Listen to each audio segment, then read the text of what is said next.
Жить в государстве, которое почти целиком оказалось во власти пустыни, означает ежедневно противостоять самой природе. Свыше 95% территории здесь представляют собой бескрайние песчаные массивы и каменистые равнины. Осадки выпадают крайне редко, а в отдельных областях могут не появляться годами. Тем не менее, именно в таких условиях произошло событие, которое еще несколько десятилетий назад считалось технически невозможным. Саудовская Аравия сумела создать грандиозную систему водоснабжения из стали, растянувшуюся от побережья Красного моря далеко вглубь континента и поддерживающую жизнь миллионов людей. Каждый день колоссальные объемы морской воды забираются из моря, поступают в масштабные опреснительные комплексы, а затем под высоким давлением транспортируются через пустыню по трубопроводной сети протяженностью более 1000 километров. Уже сама задача доставки воды с морского побережья в засушливые внутренние районы является выдающимся инженерным вызовом. Однако главный технологический прорыв заключается в другом — в способности превращать соленую морскую воду в пресную, пригодную для питья, сельского хозяйства и промышленного использования. Именно это решение обеспечило Саудовской Аравии уважение инженеров по всему миру.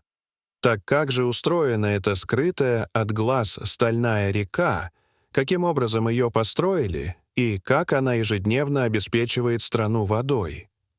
В настоящее время население Саудовской Аравии превышает 37 миллионов человек. Практически все жители исповедуют ислам, однако распределение населения имеет свою специфику. Большинство людей проживает вдоль побережий Красного моря и Персидского залива, тогда как центральные районы государства по-прежнему остаются почти необитаемой пустыней. Саудовская Аравия владеет ресурсом, о котором мечтает значительная часть мира — нефтью. Под ее поверхностью скрываются более 40 триллионов литров так называемого черного золота. Но природа редко одаривает всем сразу. Несмотря на гигантские запасы нефти, стране приходится тратить миллиарды долларов на получение каждой капли пресной воды. Среднегодовой уровень осадков здесь не превышает 100 мм, а летние температуры регулярно поднимаются выше 45 градусов по Цельсию. Чтобы обеспечить выживание в столь экстремальных условиях, государство было вынуждено создать национальную систему водоснабжения, не имеющую аналогов в мире. Основой этой системы стали магистральные трубопроводы, проложенные через пустынные пространства. Для их строительства применяются трубы из высокопрочной углеродистой стали, аналогичной той, что используется в нефтегазовой отрасли. Средняя стоимость прокладки 1 километра такой магистрали составляет около $3 миллионов. И это без учета насосных станций и высокотехнологичных опреснительных заводов, каждый из которых может стоить десятки миллионов. Возникает логичный вопрос: откуда берется вода для всей этой инфраструктуры? Ответ очевиден: из практически неисчерпаемого источника — моря. Морская вода окружает страну, однако в своем естественном виде она непригодна ни для питья, ни для сельского хозяйства. В среднем она содержит около 3,5% соли, что смертельно опасно для человека и губительно для растений. Именно поэтому была внедрена технология опреснения, которая дала Саудовской Аравии доступ к огромным объемам пригодной для использования воды. Трубопроводная сеть получает воду от гигантских опреснительных комплексов, расположенных вдоль побережья Красного моря. Каждый такой завод способен ежедневно преобразовывать до 7 миллионов литров морской воды в пресную, но цена этого процесса выражается в колоссальных энергетических затратах. Строительство межрегионального водопровода начинается с изготовления труб.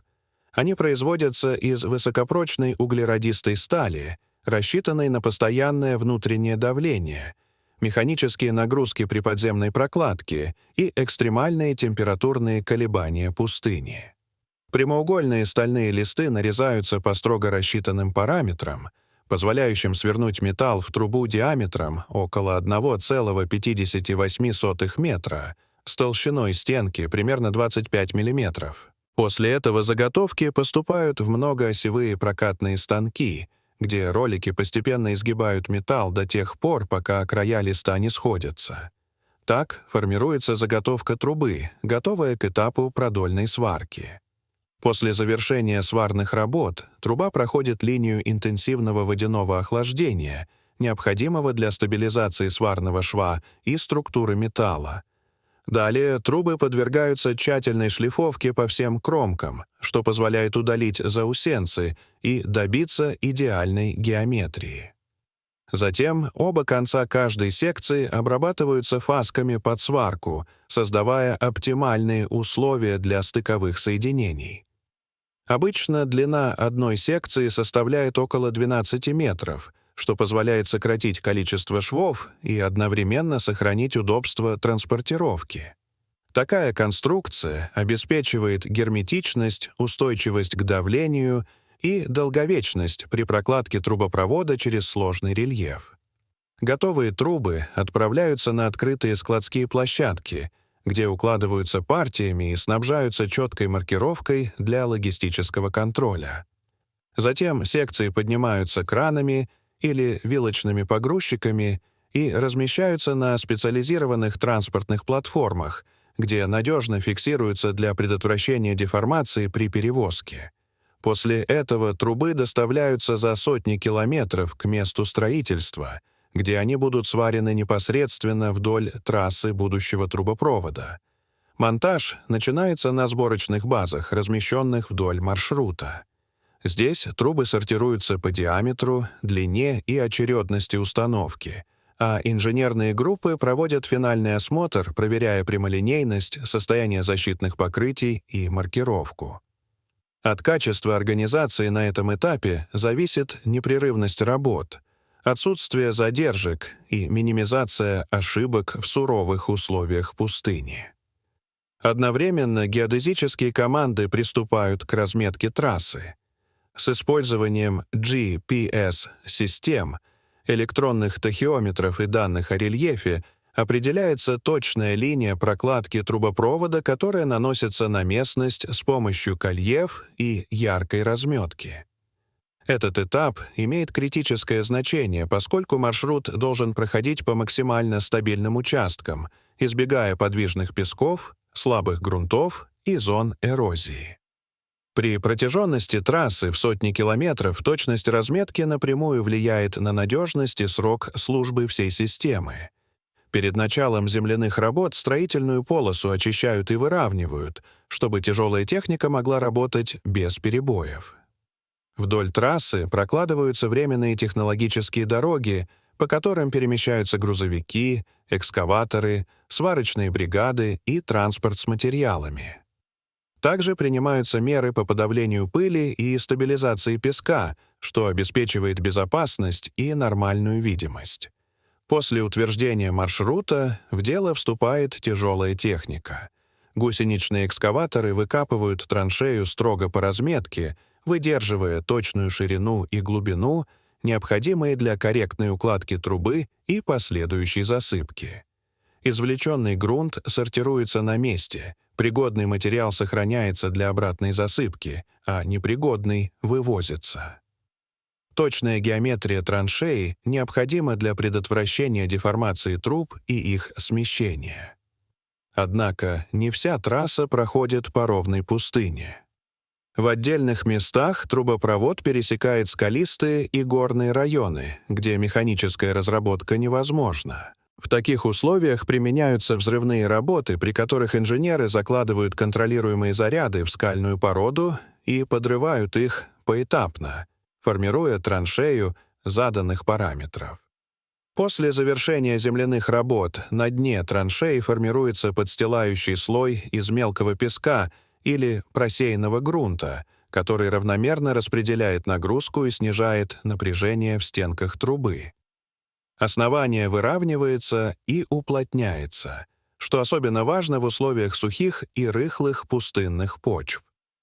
Для монтажа труб большого диаметра заранее подготавливается строительная полоса шириной около 40 метров, позволяющая вести работы непрерывно.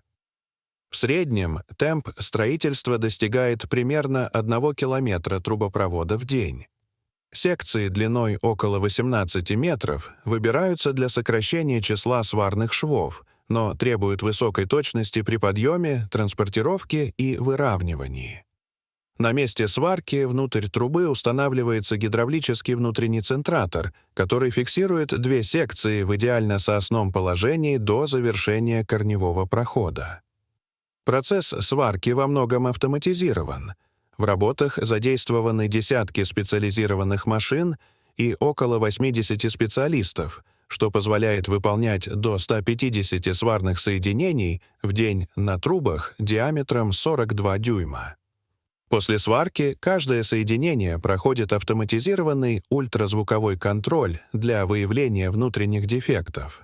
Затем поверхность очищается абразивной обработкой и покрывается многокомпонентным жидким эпоксидным составом, образующим герметичную защиту от коррозии.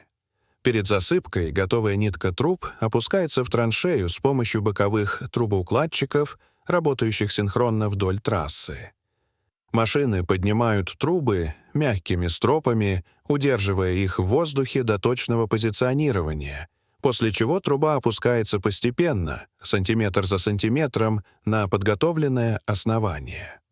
Геодезисты на всем протяжении контролируют высотные отметки и прямолинейность, предотвращая появление внутренних напряжений. После укладки траншея засыпается поэтапно, сначала защитным материалом, затем ранее извлеченным грунтом, каждый слой которого уплотняется до заданной плотности. Вся система начинается далеко за пределами суши, в открытом море. Морская вода забирается по специальным заборным линиям, которые монтируются с использованием тяжелых кранов на баржах и закрепляются на морском дне. Вода поступает к входным фильтрам опреснительных заводов, расположенных в сотнях метров от берега, где защитные решетки задерживают крупный мусор и морских обитателей. Труба диаметром 63 сантиметра способна забирать до 15 миллионов литров воды в сутки, после чего мощные насосы направляют поток к технологическим блокам. Вода проходит многоступенчатую фильтрацию, включая песочные фильтры, коагуляцию с применением химических реагентов, дезинфекцию и картриджную очистку спорами от 1 до 5 микрон. Лишь после этого она поступает на ключевой этап — обратный осмос. Однако у этого инженерного чуда есть высокая цена. Производство 1 кубического метра такой воды обходится примерно в $5, что значительно дороже, чем в странах с естественными водными ресурсами. Это наглядно показывает, насколько дорого обходится жизнь в условиях крайней засухи. Так работает одна из самых масштабных водных систем на планете, от забора воды в открытом море до подачи ее в города и дома. Это не просто трубы и заводы, это невидимая стальная река, поддерживающая жизнь там, где природа почти не оставила шансов. Дорогие зрители, что вы думаете об этой истории? Расскажите, пожалуйста, в комментариях.